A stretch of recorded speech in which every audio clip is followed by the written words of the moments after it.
ஜெயிக்கிறத பத்தி மட்டுமே யோசிக்கிறாளா நீங்க?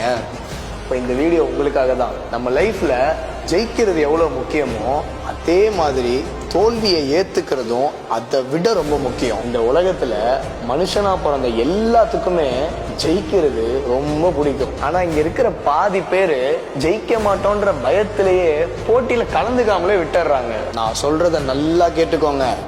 எப்பயுமே தூக்கி எறிகிற கல்லை விட ரெண்டாவதா தூக்கி எறிகிற கல்லு தான் தூரமா போய் விழும். ஏன்னா ரெண்டாவதா தூக்கி போடுற கல்லை கல்லை விட தாண்டி தூக்கி போடணும்ன்ற ஒரு இலக்கோட நம்ம தூக்கி போடுவோம். 1000 வாட்டி தோத்த பிறகுதான் தாமஸ் எடிசனே பல்பு எரிய வச்சாரு. 10,000 தோல்விகள் தான் மிகப்பெரிய வெற்றிகளோட அடிக்கல்லா இருக்கும். தோத்து போனா உங்களை பார்த்து சிரிப்பாங்கலாம் பயப்படாதீங்க.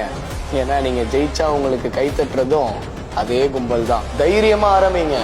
காலரை தூக்கி விட்டு சொல்லுங்க, பல வேடிக்கை மனிதரை போல் நான் வீழ்வேன் என்று நினைத்தாயோ?